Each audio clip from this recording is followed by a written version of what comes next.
Captain Junho Park stood in the observation deck of Station Harmony, watching the stars shimmer through the massive viewport. He had been coming to this spot for 3 years now, ever since humanity joined the Galactic Council. The station was beautiful, a testament to thousands of years of peaceful cooperation between dozens of alien species. But today something felt different. The usual calm atmosphere was replaced by tension he could feel in his bones. His communicator buzzed. Ambassador Minho Choi's voice came through, tight and strained. Junho, get to Council Chamber 7 immediately. Emergency session. Junho grabbed his uniform jacket and headed down the curved corridors. Aliens of various species hurried past him, their faces showing expressions he had learned to read over the years. Fear, panic, desperation. Whatever was happening, it was bad. The chamber doors opened to reveal chaos. The circular room was filled with representatives from across the galaxy, all talking at once. Magistrate Velthar, an insectoid being who led the council, stood at the center platform. His usually calm demeanor was gone. His antenna twitched rapidly, a sign of extreme stress. Order! Velthar's voice cut through the noise. We must have order. The room fell silent. Junho slipped into his seat next to Ambassador Minho, who leaned over and whispered, The Vrakan swarm has destroyed the Kelton system. 3 billion lives. Gone in 4 days. Junho felt his stomach drop. He had heard of the Vrakan, a species that conquered and consumed everything in their path. But 3 billion lives in 4 days. That was genocide on a scale he could barely comprehend. Velthar began speaking, his translated words filling the chamber. Friends and allies, we face extinction. The Vrakan have destroyed 12 civilizations in 20 years. They are now moving toward core council space. Our projections show they will reach populated systems within 6 months. He paused, his antenna drooping. We have superior technology, but we lack something crucial. We lack the ability to fight them effectively. A tall crystalline being named Corson spoke up. We have security forces. We have ships and weapons. We have guards, Velthar corrected sadly. Peacekeepers who maintain order among civilized beings. The Vrakan are not civilized. They are predators, warriors, and we... He looked around the room. We are not. Our ancestors evolved beyond the need for violence 3,000 years ago. We modified ourselves genetically to be peaceful. We cannot undo that evolution in time to save ourselves. The room erupted in discussion again. Junho watched as species who had lived in peace for millennia struggled with a concept they had long abandoned. War. Real war. Velthar raised his appendages for silence. There is one option. One species in this council that has not evolved beyond violence. One species that still maintains military forces designed for war, not peacekeeping. His multifaceted eyes turned toward the human section. We need humanity's help. All eyes turned to Junho and Minho. The weight of those stares was crushing. Junho knew what they saw when they looked at humans. A young species, barely 30 years in the galactic community. A species that still fought wars among themselves until recently. A species that scared some of them. Minho stood slowly. What exactly are you asking of us? We need soldiers, Velthar said. We need humans to train our security forces. To teach us how to fight. To help us defend 3 critical systems until we can develop better defenses.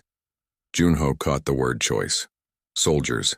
They wanted humanity to provide soldiers. But did they really understand what that meant? Minho's voice was careful. Ambassador, you are asking humanity to involve itself in a war. To send our people to die for systems that are not our own. This is not a small request, and we understand, Velthar replied.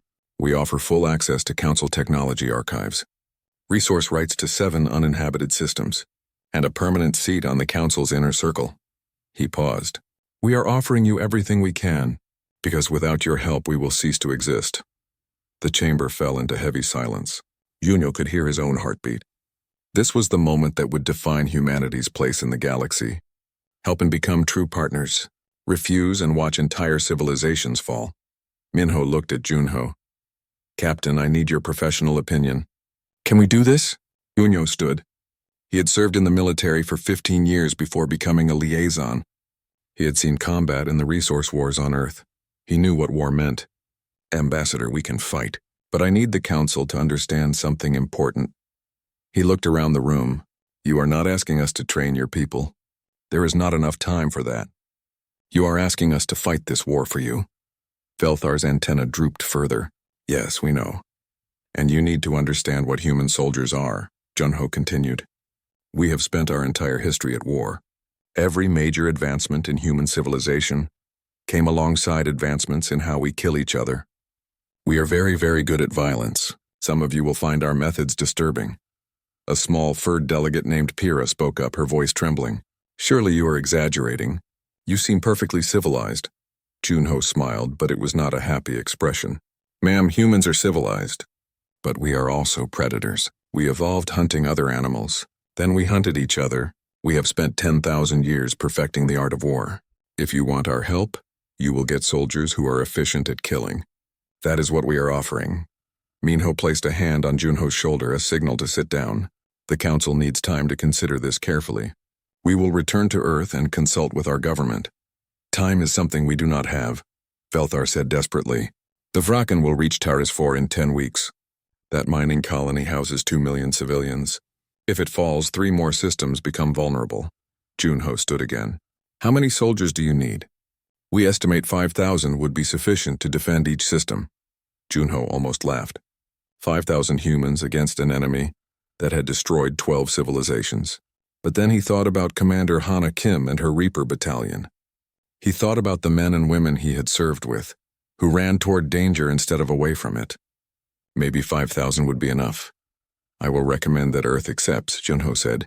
But understand this. When human soldiers arrive, you will see things that frighten you. You will question if you made the right choice. But if you want to survive, you need to let us do what we do best. Velthar bowed his head. Thank you, Captain Park, thank you. 2 weeks later, Junho stood on the bridge of a transport ship watching soldiers board. At the front of the line walked Commander Hana Kim, her expression calm and focused. Behind her came thousands of men and women in military uniform, carrying weapons and equipment. They were laughing, joking with each other, showing no fear of the war they were about to fight. Junho remembered Velthar's words. We need soldiers. He looked at the troops boarding the ship and felt a chill. The galaxy had asked for soldiers. But Junho wondered if they truly understood what they had just unleashed. These were not peacekeepers or guards. These were humans. Warriors from a species that had never stopped fighting. The galaxy was about to learn what monsters looked like when they fought on your side. Forward. Operating Base Sentinel sat on the edge of Taris 4's main city, a collection of prefabricated buildings and defensive positions that humans had constructed in just 1 week. Commander Hana Kim walked through the training grounds, watching her soldiers prepare for the coming fight. Around her, 5,000 human troops went through their daily routines, completely unaware that they were being observed with growing horror. Overseer Quintal stood on an observation platform with several other council representatives, watching the human training exercises. He was a tall, thin being with pale blue skin and large eyes that could process information faster than most species. Right now, those eyes were wide with shock. What are they doing? Asked Sora Han, a human civilian liaison assigned to help translate not just language, but culture. She had been trying to prepare the council observers for 3 days now, but words could not capture what they were seeing. Below them, Lieutenant Deho Song was teaching a group of soldiers hand-to-hand combat. But this was not the ceremonial martial arts that some species practiced. This was brutal, efficient violence. Deho demonstrated how to break an arm, how to strike vital points, how to kill with bare hands. This is barbaric, Quintal whispered. They are teaching each other how to murder, Sora sighed. They are teaching combat skills. In war, sometimes you lose your weapons. Humans prepare for every possibility. Another observer, a floating being named Resh, pointed to another area. And that? What is that? Corporal Yuna Lee was instructing soldiers in marksmanship. But the targets were not simple circles. They were detailed anatomical diagrams of Vraken bodies, showing weak points, vital organs, and areas where armor was thinnest.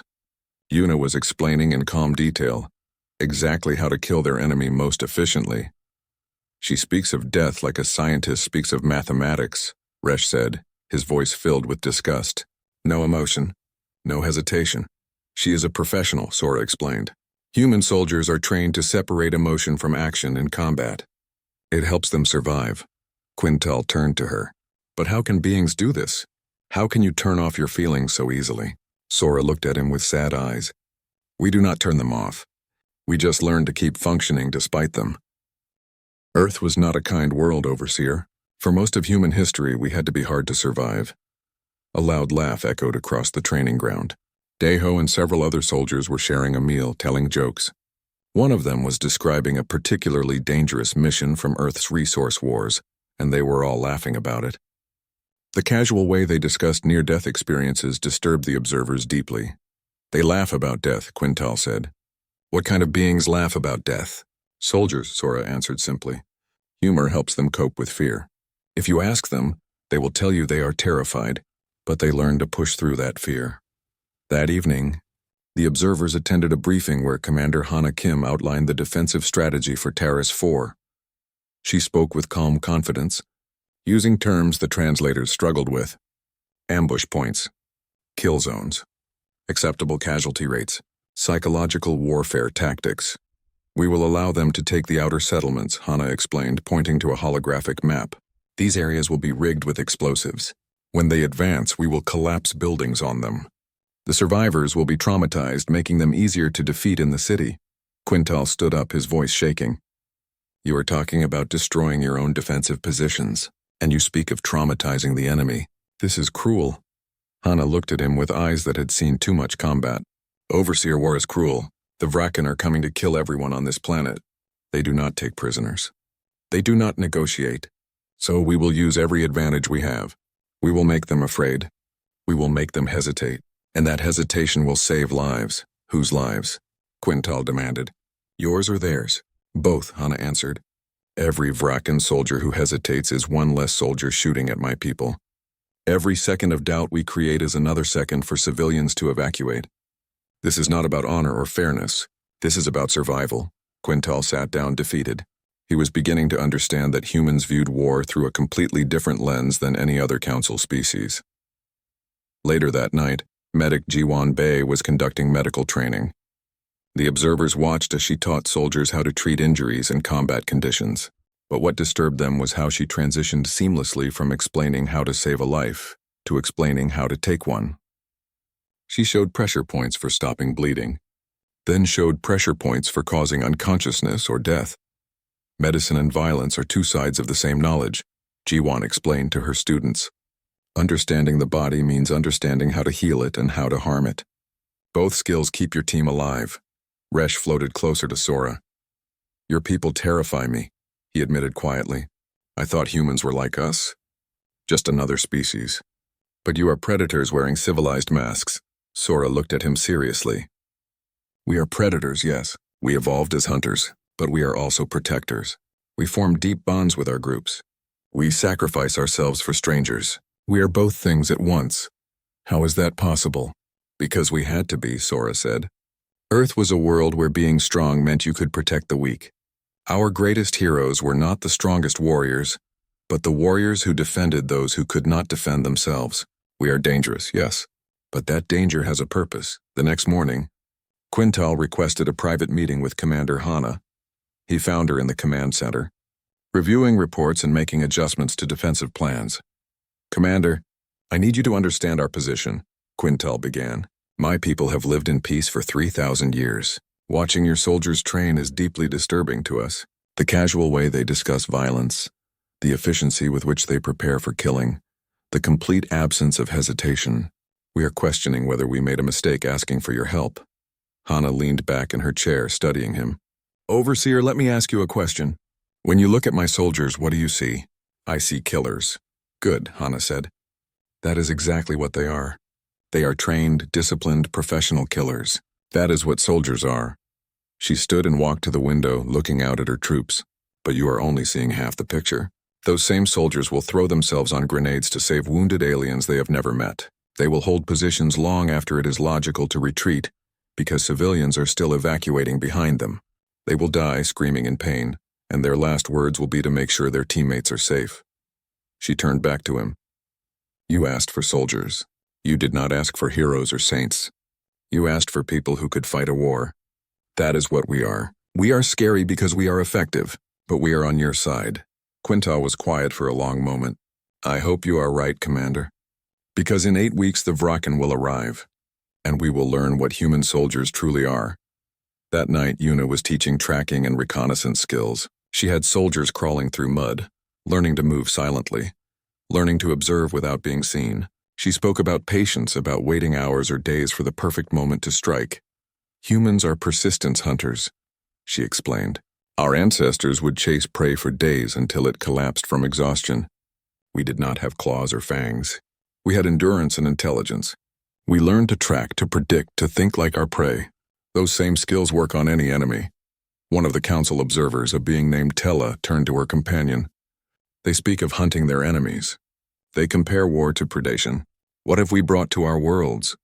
As the weeks passed, the observers sent regular reports back to the council. Each report was more worried than the last. They described humans singing songs about death and glory. They described soldiers who seemed more focused and energized as combat approached rather than more fearful.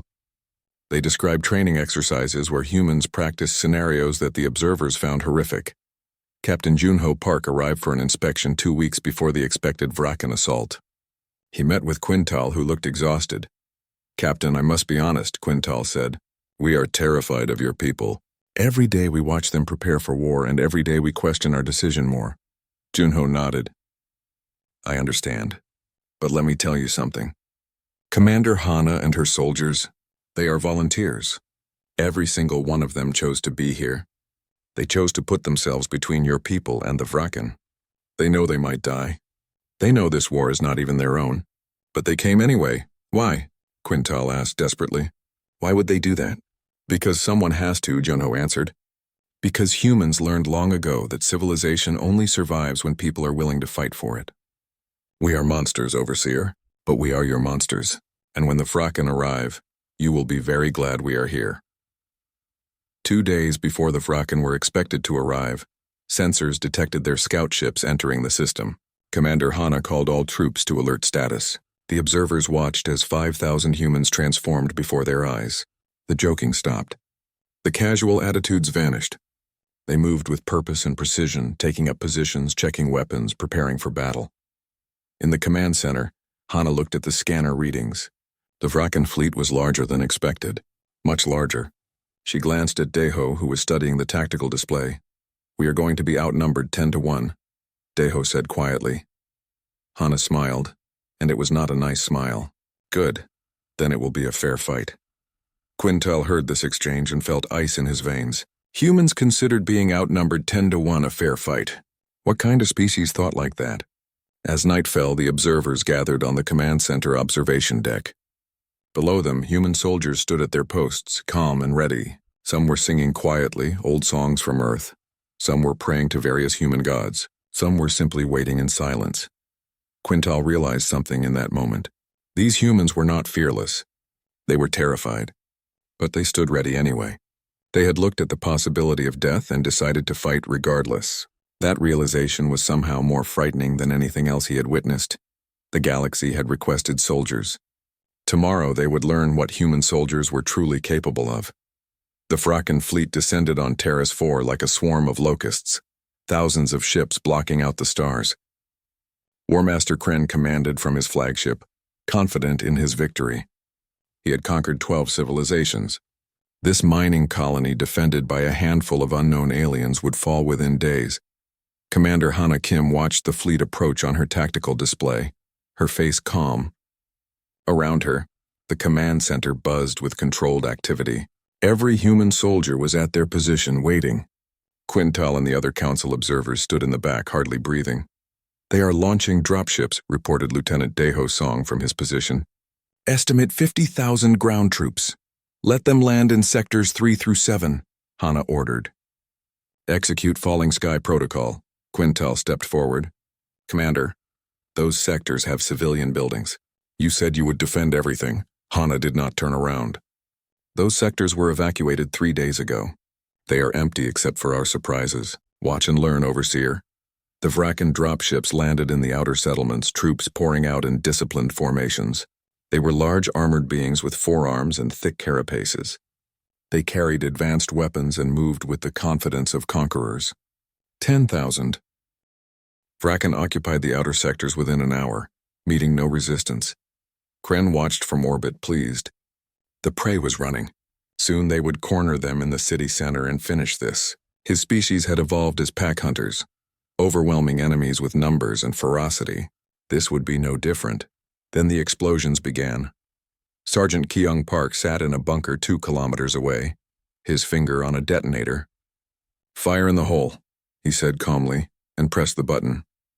Entire blocks of buildings collapsed simultaneously. The explosions were not random. They were precisely calculated to create maximum casualties and trap Vraken forces in specific zones. Secondary explosions followed as fuel lines ignited. Tertiary explosions came as hidden charges detonated in sequence, creating a cascade of destruction. In 5 minutes, 4,000 Vraken soldiers were dead or wounded. The survivors were trapped in kill zones, surrounded by rubble and fire. And that was when the human attack truly began. From concealed positions around the ruined sectors, Corporal Yuna Lee and 50 other snipers opened fire. They did not aim for kills. They aimed for legs, for weapon arms, for vulnerable joints and armor. Wounded Vraken screamed, and their screams drew others to help them. Those rescuers became targets too. "Why are they not killing?" Quintal demanded. "They are wasting ammunition." Daiho, who was coordinating the sniper teams, answered without looking away from his screens. "A dead enemy is 1 soldier removed from battle. A wounded enemy is 3 soldiers removed. 1 wounded, 2 to carry him. Plus, wounded soldiers scream. Screaming creates fear. Fear makes enemies make mistakes." Quintal felt sick. Humans were weaponizing mercy itself, turning the Vraken's instinct to help their wounded into a tactical disadvantage. War Master Kren watched the disaster unfold, his confidence shaken. This was not how prey behaved. Prey ran. They did not set elaborate traps. They did not use their enemies' strengths against them. What species defended like this? "Send in the second wave," Kren ordered. "Avoid the outer sectors. Land directly in the city center." This was exactly what Hana had anticipated. As Vraken dropships descended toward the city center, humanity revealed another surprise. Hidden anti-air positions opened fire, but they did not use normal ammunition. They used weapons that Council observers recognized with horror. "Those are illegal," Resh shouted. "Those are thermal cluster munitions. They are banned by Council law." "We are not Council members," Hana said coldly. "And we did not come here to follow rules. We came here to win." Dropships exploded in midair, raining burning debris onto Vraken positions below. But some ships made it through, landing in the city center. 3,000 Vraken troops poured out ready to fight. They found themselves in a maze of narrow streets and tall buildings, perfect for urban combat. Private Yoonji Shin crouched on a rooftop with 5 other soldiers, watching Vraken troops advance below. She was young, barely 20 years old, but her eyes held the focused intensity of a predator. "Wait for it," she whispered to her team. The Vraken reached the intersection exactly where Kyung had predicted. Yoonji pressed her detonator. The street exploded upward, not with fire, but with razor-sharp flechettes that shredded the Vraken formation. Before they could recover, Yoonji's team opened fire from above. In 15 seconds, 50 Vraken were down. Yoonji's team relocated before return fire could reach them, already moving to their next position. This pattern repeated across the city. Strike, vanish, strike again. Humans were not fighting a conventional battle. They were hunting. Medic Jiwon Bei worked in a field hospital converted from a warehouse. Wounded humans and even some wounded aliens from Terrace 4 arrived constantly. She moved between them with calm efficiency, saving lives with the same focused intensity others used to take them. Blood covered her uniform, but her hands were steady.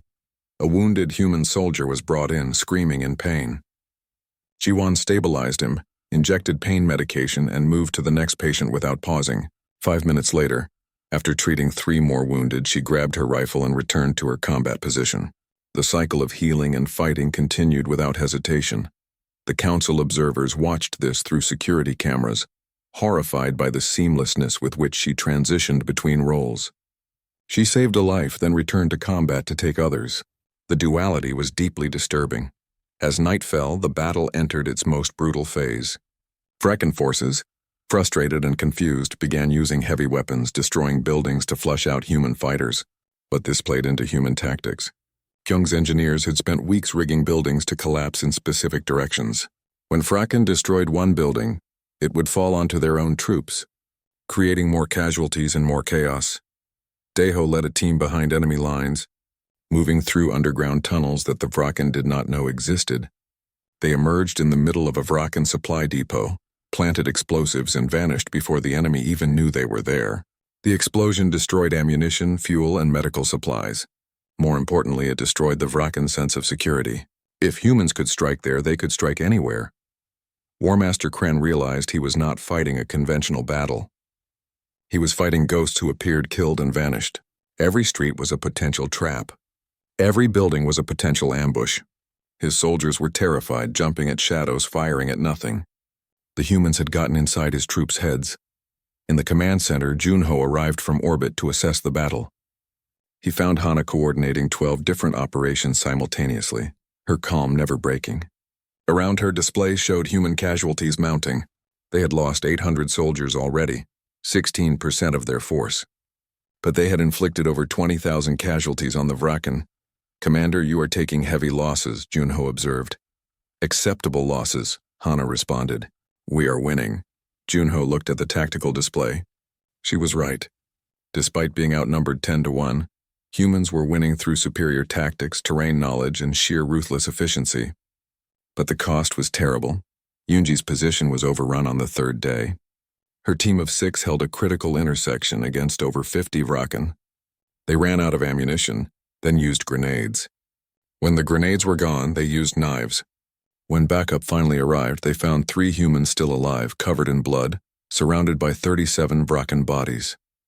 Yunji was unconscious from blood loss, her knife still gripped in her hand. The council observers watched the security footage in stunned silence. 6 humans had held against 50 Vraken for 45 minutes. 3 had survived. The Vraken casualties were impossible to believe, yet there they were, recorded proof of human ferocity in close combat. "They fought with knives," Tella whispered.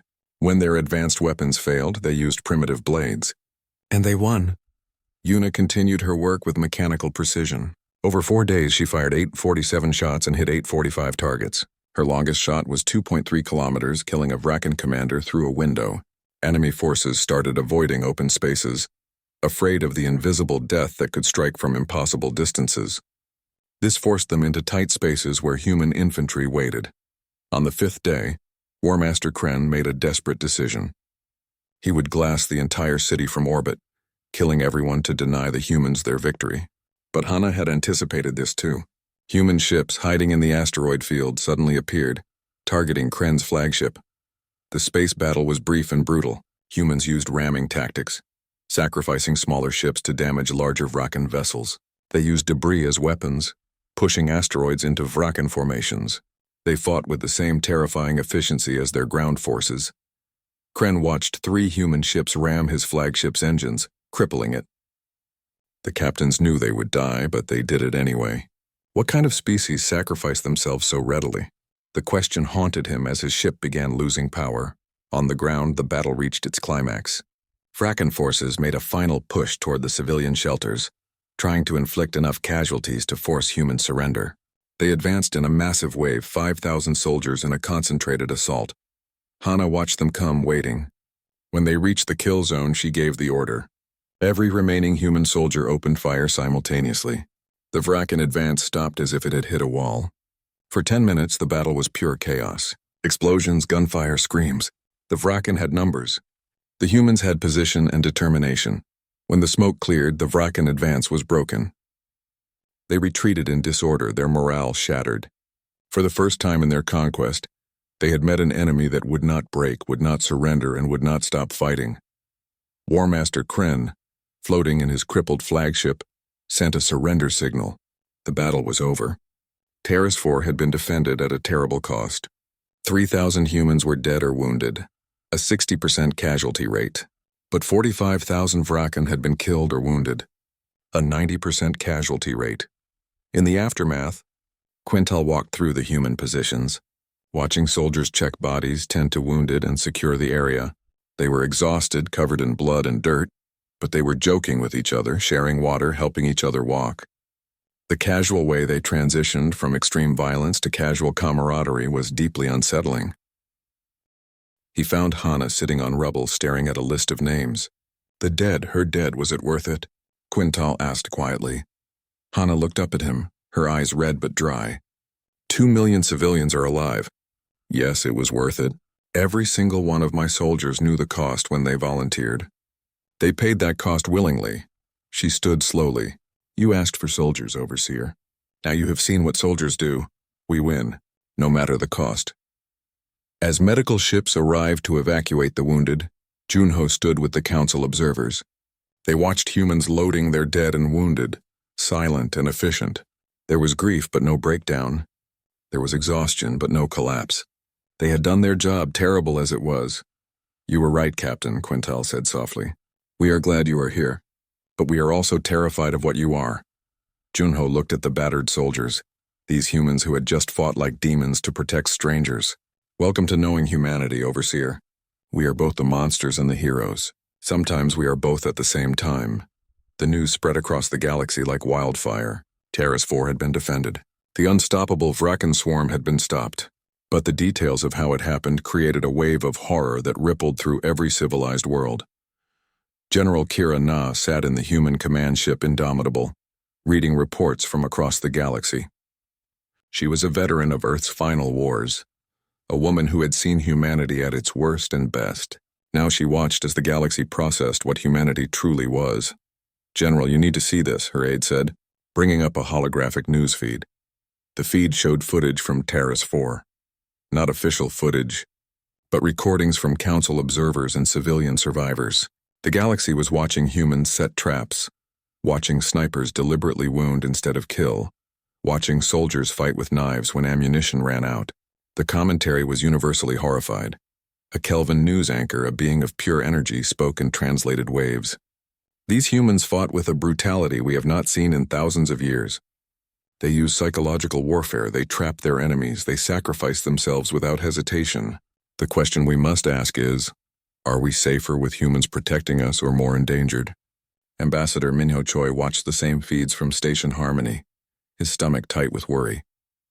He had spent 3 years building relationships, proving humanity was civilized. Now in 5 days of combat, that work seemed undone.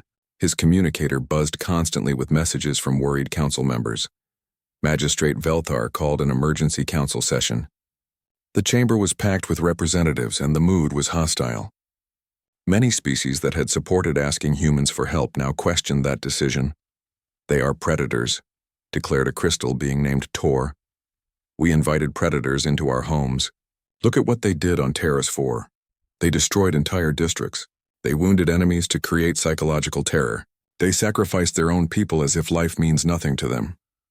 Minho stood to respond, but another delegate cut him off. We have footage of a human medic treating wounded, then immediately returning to kill more enemies. How can beings transition so easily between healing and harming? It is unnatural. Because it is necessary, Minho said firmly. My people did not create this war. The Vraken did. Humans simply fought it the only way that would result in victory and minimize total casualties. Minimize? Tor's voice rose. They killed 45,000 Vraken and saved 2 million civilians, Minho countered. Would you prefer those civilians died so the Vraken could die peacefully? War is not neat. It is not clean. It is terrible. But humans did not make it terrible. War is terrible by nature. A new voice joined the debate. Professor Linka, a renowned xenobiologist, appeared via hologram. I have studied the humans extensively since this battle. I believe I understand what we are seeing. Humans evolved on a death world. Their planet had predators, diseases, environmental disasters, and resource scarcity. They developed along 2 parallel paths. First, they became exceptional at organized violence. They had to survive. Second, they developed strong social bonding. They had to cooperate to survive the same dangers. She brought up evolutionary charts. Most species evolved in environments where cooperation was sufficient for survival. You eliminated violence from your genes because you did not need it. Humans could not eliminate it because their world kept demanding it, but they also could not lose their compassion because isolated humans died. So they became both. Efficient killers who would die for strangers. The council chamber fell silent as they processed this. They had assumed all species followed similar evolutionary paths. The idea that Earth had shaped humans so differently was disturbing. On Earth, civilian journalist Nari Yoon was preparing a documentary about the soldiers of Terrace 4. She had embedded with human forces before the battle and captured footage the galaxy had not seen, footage of soldiers terrified before combat, praying and crying, footage of them holding each other after the battle, grieving their dead, footage of Yunji waking in the hospital and her first words being, "Are the civilians safe?" Nari's documentary aired across human networks first, then spread to galactic networks through unofficial channels. It showed humans as they truly were, complex beings capable of terrible violence and profound compassion, often in the same moment. One scene particularly impacted viewers. Jiwan, the medic, sat in the hospital after the battle, her hands shaking as the adrenaline finally wore off. A fellow soldier asked if she was okay. Her response was quietly devastating. "I saved 37 lives today," Jiwan said, her voice hollow, "and I killed 6 enemies. The math says I am a good person, but it does not feel that way. It just feels like war." This moment of vulnerability humanized the soldiers in a way that statistics and combat footage could not. Viewers across the galaxy saw that humans were not unfeeling monsters. They were people doing a terrible job because someone had to. But the damage to humanity's reputation continued. The term Deathworlder became common, referring to species from harsh planets that retained violent capabilities. Humans were classified as the most dangerous known Deathworlder species. Children on peaceful worlds were told stories of human soldiers as cautionary tales. 3 systems formally requested that humans be banned from their space. 2 others requested human protection, but asked that the soldiers remain planetside, not interact with civilians, and leave immediately after the Vrakan threat passed. Captain Junho Park met with General Kira to discuss the situation. They sat in her office aboard the Indomitable, looking at reports of growing anti-human sentiment. "We saved 2 million lives, and they fear us for it," Junho said bitterly. Kira leaned back in her chair. "They fear us because they finally understand what we are. For 3 years they saw humans at our best, diplomatic, friendly, curious. Now they have seen humans at our most necessary, efficient killers. Both versions are true, Junho. They are struggling to reconcile that. The Council might ask us to leave." "They might," Kira agreed. "But they will ask us back, because the Vrakan are not done and the Council knows it." She pulled up a tactical map. "Intelligence suggests the Vrakan are regrouping. They lost at Terrace 4, but they have resources for many more attacks. The Council will need us again," she was right. 2 weeks after the Terrace 4 battle, the Vrakan attacked a mining operation in the Helden system. Local security forces, trained by the Council for thousands of years, fought bravely. They lasted 4 hours before being overrun. 15,000 civilians died. The news hit the galactic networks hard. Here was proof that good intentions and advanced technology were not enough. You needed soldiers. Real soldiers. The kind that scared you. Ambassador Minho used this tragedy to make his argument to the Council. You have 2 choices. Accept that humans fight in ways you find disturbing, or watch more systems fall. There is no third option. The Vrakan do not care about your moral comfort. They only care about conquest. Magistrate Velthar, looking older and more tired than before, addressed the Council. Ambassador Minho is correct. I find human combat methods disturbing. Many of you do as well, but I find the extinction of my species more disturbing. I find the deaths of billions more disturbing. We can debate human nature after we survive. For now, we need them. The vote was close, but the Council agreed to continue human military support. However, they added restrictions. Humans could not use certain weapons. They had to minimize infrastructure damage. They had to allow Council observers at all military operations. General Kira reviewed these restrictions and laughed bitterly. They want us to fight a war with one hand tied behind our backs. Fine. We will win anyway. It will just cost more human lives. 3 more systems requested human protection. Kira approved the deployment, sending thousands more soldiers into harm's way. She knew the casualties would be heavy. She knew the galaxy would continue to fear and distrust humanity. But she also knew that without human soldiers, entire civilizations would fall. Nari's documentary continued spreading through galactic networks. Some viewers focused on the violence, using it to justify their fear, but others saw the full picture. They saw Daiho joking with his squad to keep morale up, then weeping at a memorial for the fallen.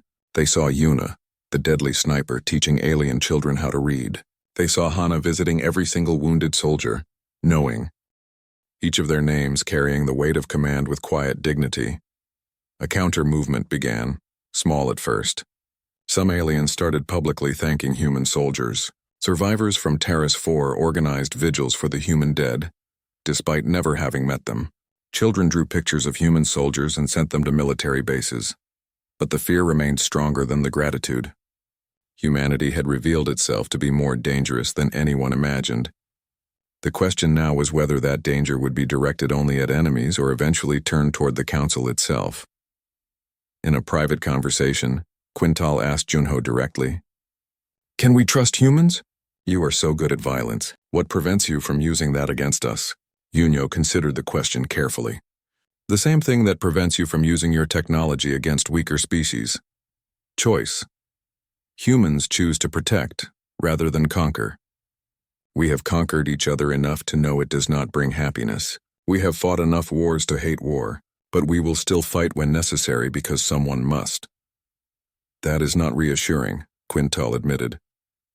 "It is not meant to be," Junho responded. "You should be cautious around humans.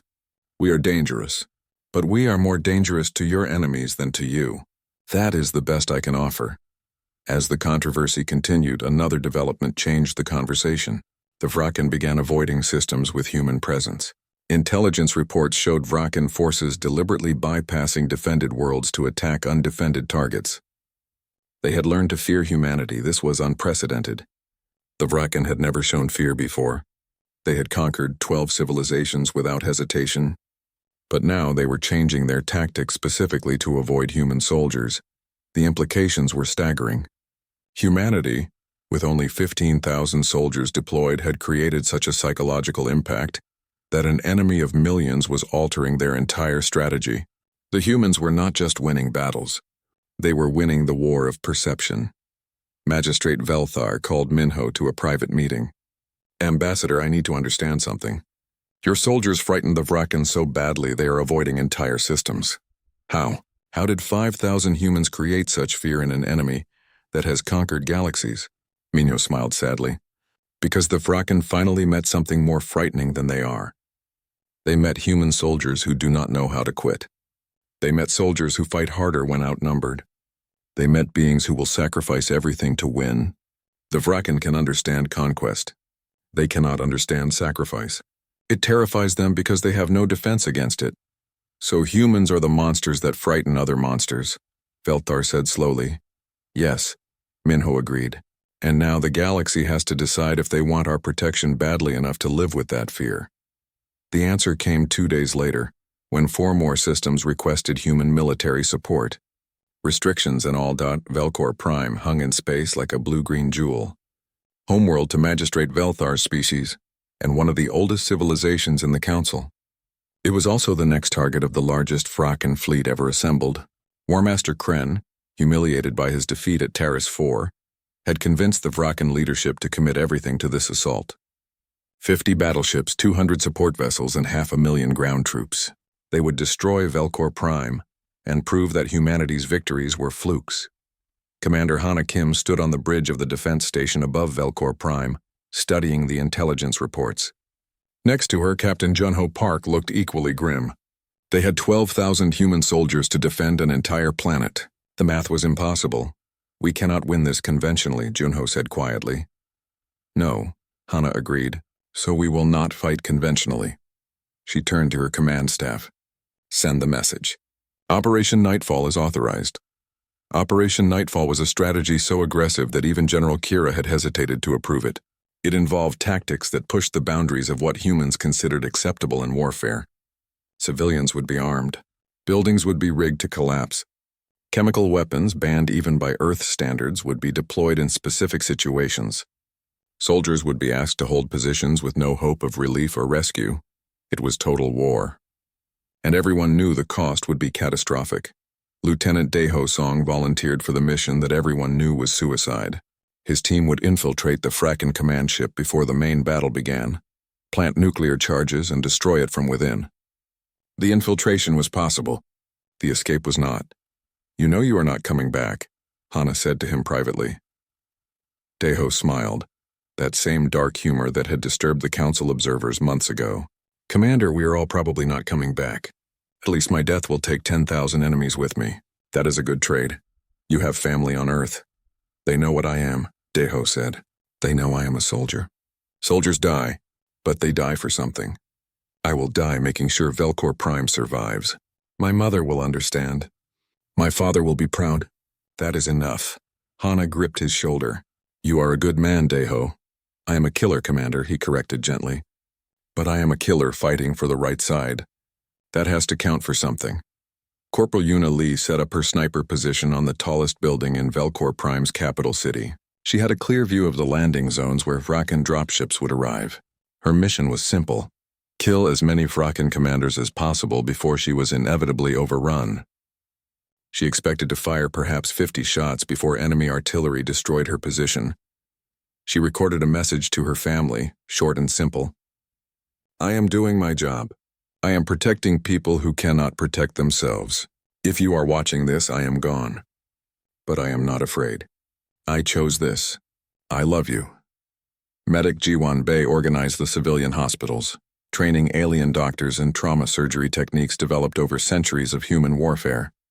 The aliens learned quickly, horror and admiration mixing as Jiwan showed them how to save lives in impossible conditions. You will have to make choices, Jiwan told them.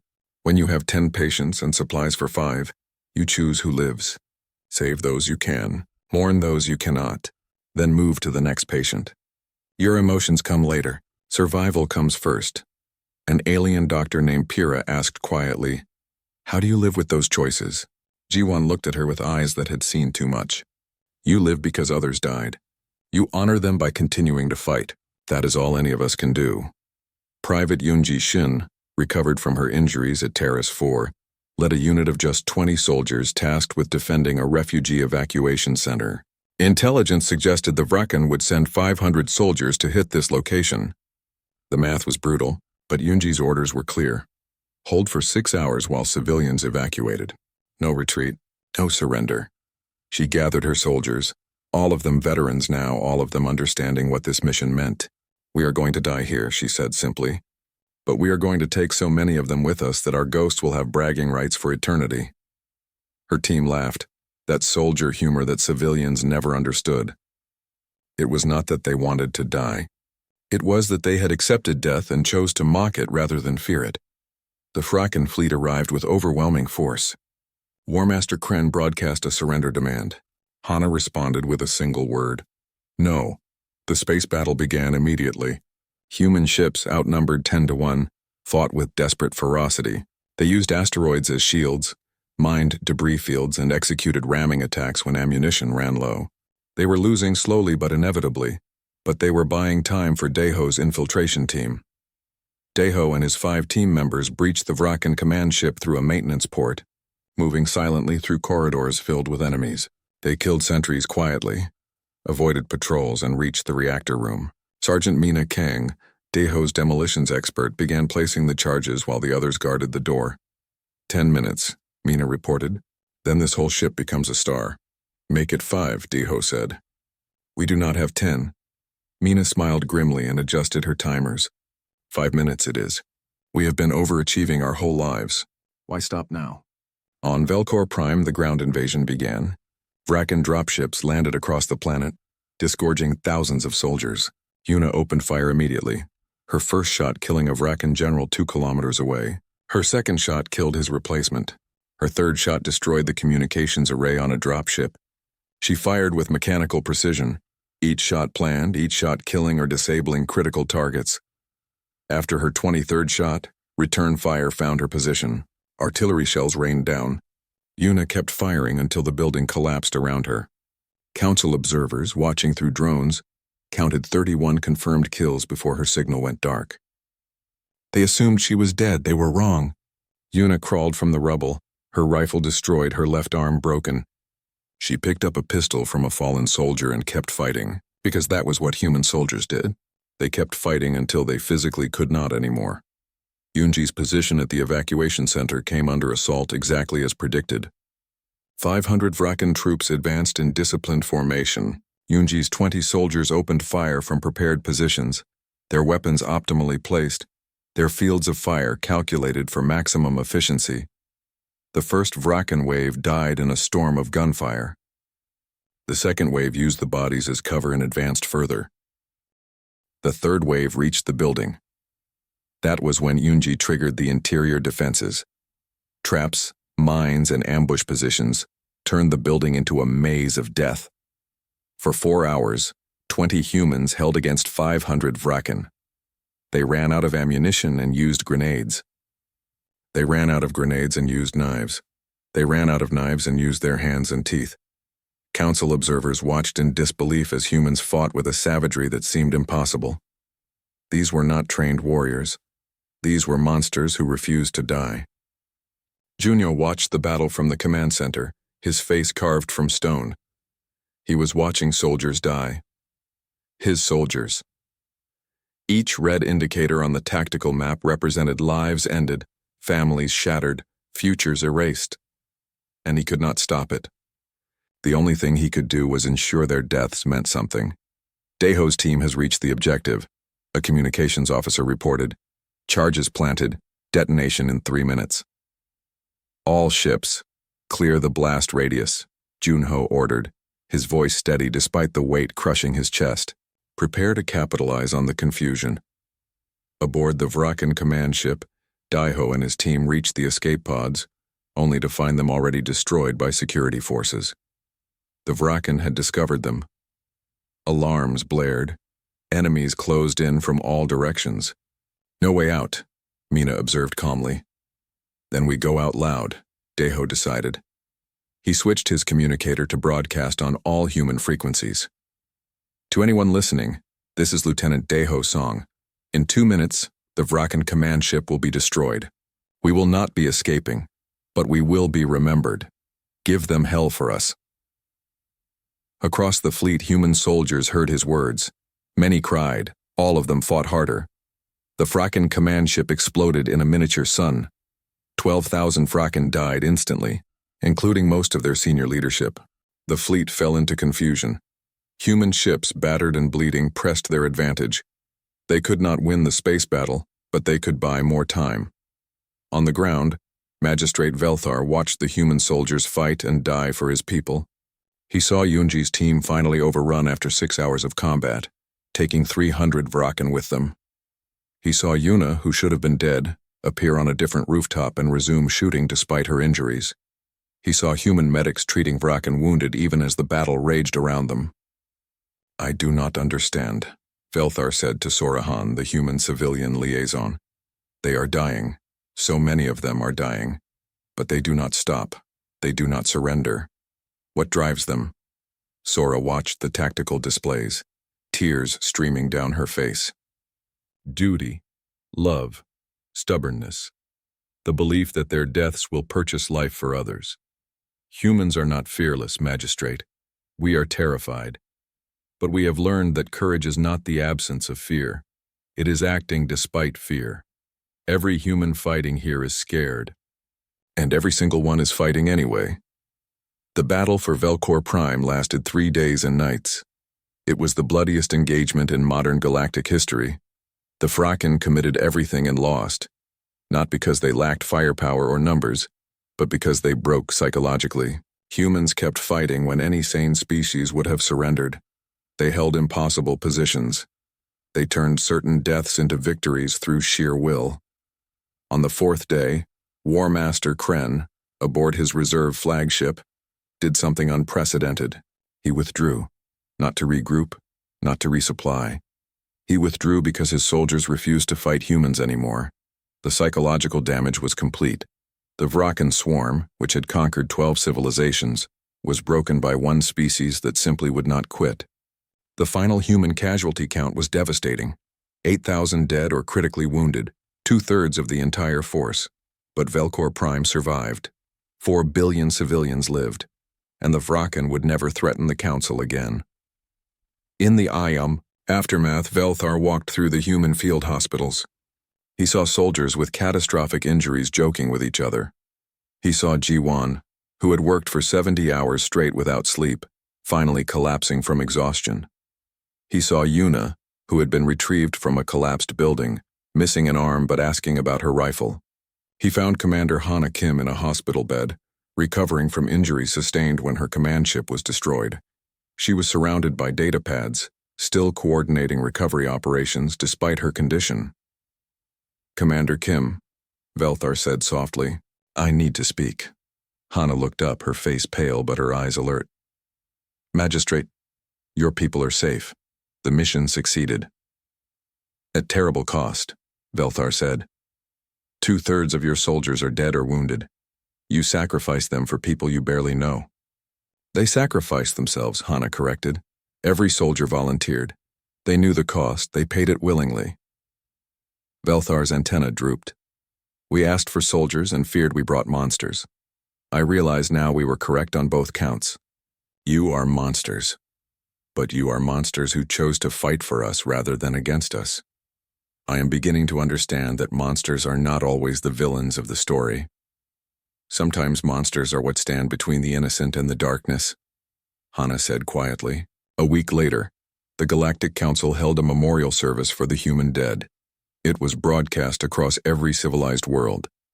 Magistrate Velthar delivered the eulogy, his words carefully chosen. "3 months ago, we asked humanity for soldiers. We were desperate, and they answered. But we did not understand what we asked for. We did not understand that human soldiers are shaped by 10,000 years of warfare, that they are predators who hunt with precision and ferocity, that they are terrifying in their efficiency at violence." He paused, looking at the assembled representatives. "We were frightened by what we saw. Many of us questioned whether we made a mistake. But I stand before you today, alive because of those same frightening humans. My people, 4 billion of them, live because humans died for them." Images appeared behind him, photos of fallen soldiers, Daiho smiling in his military portrait, Yunji, young and determined, Mina, Taemin, Inho, and thousands of others. These humans were monsters, yes, but they were our monsters. They chose to be monsters in service of protection rather than conquest, and that choice makes all the difference. We asked for soldiers. They gave us warriors. We asked for guards. They gave us protectors. We asked for help. They gave us heroes. Ambassador Minho Choi stood at the ceremony watching alien species, who had feared and distrusted humanity, now mourning human dead. Children laid flowers at memorials. Civilians who had been saved wore black in respect. It was not perfect acceptance. Fear remained, but it was a beginning. Captain Junho Park sat with General Kira aboard the Indomitable, reviewing the treaty negotiations. The council offered full membership, technology sharing, and resources in exchange for continued military support. But there would be oversight, ethical review boards, and restrictions on tactics. "They want our protection, but only if we promise not to be too scary," Junho summarized. Kira smiled grimly. "They will learn. The next war they will loosen those restrictions because they will remember that we fight to win. For now we accept. We prove ourselves. We become indispensable." Is that wise? Making ourselves the galaxy's enforcers? "It is necessary," Kira corrected. "Someone has to stand between civilization and chaos. It might as well be us. At least we know the cost and are willing to pay it." In a hospital on Velcor Prime, Yuna received visitors.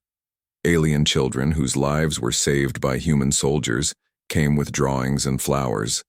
They were still afraid of her, this scarred warrior missing an arm. But they came anyway because their parents taught them about gratitude. One child, a small insectoid girl named Pyrrha, approached hesitantly. "Are you really a monster?" she asked in a child's blunt honesty. Yuna looked at the girl, considering the question seriously. "Yes," she answered truthfully. "I am very good at hurting others. That makes me a monster." "But you hurt bad people to save good people," Pyrrha said. "Does that still make you a monster?" "I think so," Yuna replied. "But maybe some monsters are necessary. Someone has to fight the worst monsters." Pyrrha thought about this, then placed a flower on Yuna's hospital table. "Thank you for being our monster," she said simply. After the children left, Yuna sat alone, looking at the flower. It was a small thing, this child's gratitude, But it was what they fought for, what they died for. The idea that someone, somewhere, would live because of their sacrifice.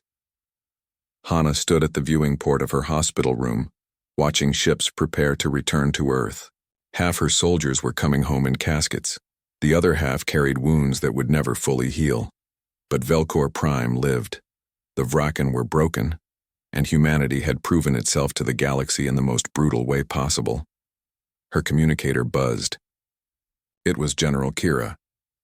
"Commander, 3 more systems have requested our protection. Can you deploy?" Hannah looked at her reflection in the viewport.